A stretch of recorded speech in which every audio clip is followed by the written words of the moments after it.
శ్రీమాత్రే నమః. శ్రీ గురుభ్యో నమః. శ్రీ లక్ష్మీనారాయణాభ్యాం నమః. ఈ తొలి ఏకాదశిలో ఇంకొక విచిత్రమైన విశిష్టమైనటువంటి ఫలదాయకమైనటువంటి ఫలితం కూడా ఉంది. అదేంటో తెలుసునా? ఈ తొలి ఏకాదశి రోజు స్వామి వైకుంఠంలోనే కాదు, శ్రీరంగంలో, పూరీలో, బద్రీనాథ్లో, ద్వారకలో ఏకాగ్ర చిత్తులై యోగ నిద్రను నటిస్తూ మన యొక్క మొరల్ని ఆలకిస్తూ ఏ భక్తులు ఎలాగ శరణాగతి చేస్తున్నారు, ఎంత ఏకాగ్రతతో హరినామ సంకీర్తన చేస్తూ తన యొక్క నామమయందు, తన యొక్క మంత్రమయందు ఆధ్యాత్మికత చెంది ఉన్నారు అన్న ఫలితాన్ని ఈ 4 మాసాలు అనగా చాతుర్మాసాలు ఈ తొలి ఏకాదశితోనే ప్రారంభమవుతాయి. ఈ తొలి ఏకాదశితో ప్రారంభమైన ఈ చాతుర్మాసాలని ఎవరు చేయాలి? బ్రహ్మచారులు, దీక్షాపరులు, సన్యాసులు, యతులు, ఇటువంటి వారు. ఎందుకని? ఈ ఆషాఢ మాసం నుంచే వర్షాకాలం ప్రారంభం అవుతుంది కదా. ప్రారంభమైనటువంటి ఈ వర్షాకాలంలో యతులు, సన్యాసులు, బ్రహ్మచారులు ఇటువంటి వారు దేశాంతరం చేయకూడదట. ఎందుకని? వీరు ఎక్కడా కూడాను 2 దినముల కన్నా ఎక్కువగా విశ్రమించకూడదు. ఎందుకని? వీరు సర్వసంగ పరిత్యాగులు కాబట్టి.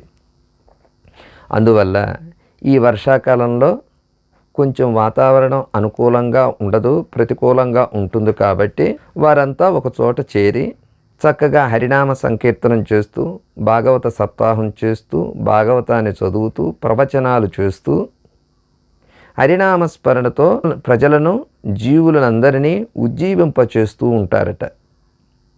ఇటువంటి ప్రక్రియలో స్వామి ఏకాంతంగా గమనిస్తూ ఉంటారట. ఎంత విచిత్రమో కదా. వైకుంఠం మనం చూడలేము, కానీ వైకుంఠ నారాయణుడు మన కోసం భూమి మీదకి దిగి వచ్చి అర్చామూర్తిగా ఉండి శ్రీరంగాది దివ్యక్షేత్రాల్లో ఉండి మనల్ని గమనిస్తూ ఉంటారట. ఎవరైతే ఈ చాతుర్మాసాలని అతి విశిష్టంగా చక్కగా స్వామి యందు మనసును నిలిపి ఈ చాతుర్మాసాలని జరుపుకుంటారో వారు ఖచ్చితంగా తనని చేరుతారు అని తదనంతరం మార్గశీర్ష మాసంలో వచ్చే ముక్కోటి ఏకాదశి రోజున మనకు ఫలితాన్ని ఎలా ఇస్తారు? ముక్తిని ఇస్తారట. మోక్షాన్ని కాదు, ముక్తిని. అంటే తనలోకమైనటువంటి వైకుంఠానికి ఆ జీవుణ్ణి తీసుకువెళతారట. ఈ ఏకాదశి ఫలితం ఈ తొలి ఏకాదశితో ప్రారంభమయ్యి ఈ 4 నెలలు అతి దివ్యంగా ప్రకాశిస్తూ ఉంటుంది. చాతుర్మాసాలని సన్యాసులు, యతులు, బ్రహ్మచారులు, ఋషులే కాదు, పీఠాధిపతులే కాదు, సంసారులు కూడా చేయవచ్చును. ఎలా చేయవచ్చును? సాంసారిక సాగరంలో ఉన్నవాళ్ళు ఈ పైన ఉదహరించిన వ్యక్తులకి సేవ చేసిన, అన్నపానాదులు సమర్పించిన, వారి అనుష్ఠానానికి సహకరించిన అంతే ఫలితాన్ని వీరు కూడా పొందుతారు. ఇంకా సులువైన మార్గం ఇంకొకటి ఉన్నది. శ్రీమన్నారాయణుడికి విశిష్టమైన కాలాలు 2 ఉంటాయి రోజు కూడాను. వాటిలో ఉదయాన్నే అంటే ఉషఃకాలంలో ప్రారంభమయ్యేటటువంటి శ్రీహరి అర్చన, సేవనం, దీపారాధనతో స్వామి స్మరణ చేసిన, సాయం సంధ్యా సమయంలో స్వామిని అర్చన చేసిన, కీర్తించిన, దీపారాధన చేసిన అంతే ఫలితాన్ని చాతుర్మాసాల్లో గృహస్థులు కూడా పొందగలరు. ఆషాఢ మాసంలోనే మొన్ననే మనం జరుపుకున్నాం. ఏంటవి? గుప్త నవరాత్రులు. అప్పుడు ఏం పెట్టాం అమ్మకి నైవేద్యం? బెల్లపు పానకం, బెల్లం. అంతేకాదు, అమ్మకి ఇక్కడి నుంచి శాకంబరి ఉత్సవాలు జరుగుతాయి. ఎందుకో తెలుసునా? తన బిడ్డలైనటువంటి ఈ భూమండలంలో ఉన్నటువంటి ఈ ప్రాణికోటిని మొత్తాన్ని కూడా అన్నపానాదులకి ఎటువంటి ఇబ్బంది లేకుండా చేయడానికి అమ్మ కదా. అందుకని అమ్మ తన నుంచి ఈ భూమండలంలో సృష్టించినటువంటి అనేక ధాన్యాలని, అనేక ఫలపుష్పాలని తనుధరించి ఒక ఉత్సవంగా జరుపుకొని, బోనాల ఉత్సవంగా, అలాగే శాకంబరి ఉత్సవంగా జరిపించుకొని ఎల్లరినీ అమ్మ ఆశీర్వదిస్తుందట. అమ్మ ఎప్పుడు బిడ్డల యొక్క కడుపునే చూస్తుంది కదా.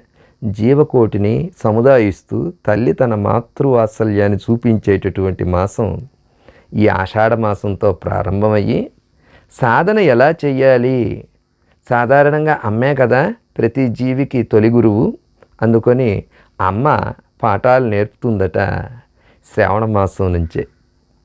ఆ పాఠాల్లో భాగమే శ్రావణ శుక్రవారాలు, శ్రావణ మంగళవారాలు.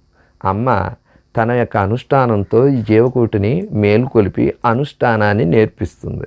ఇంతటి విశిష్టమైనటువంటి ఈ తొలి ఏకాదశితో ప్రారంభమైనటువంటి మన ఏకాదశి మహత్యాన్ని ఈ చాతుర్మాసాల యందు మనం హరిని సేవిస్తూ చేస్తూ అందరము గృహస్థులు, బ్రహ్మచారులు, యతులు, మునీశ్వరులు, పీఠాధిపతులు, సన్యాసులతో పాటు సకల ప్రాణికోటి ఆచరింపచేస్తూ తరించి తదనంతరం శ్రీహరి సాయుధ్యాన్ని పొందుదాం. ఏతత్ శ్రీ ఉమామహేశ్వర పాదారవిందార్పణమస్తు. సర్వే జనా సుఖినో భవంతు.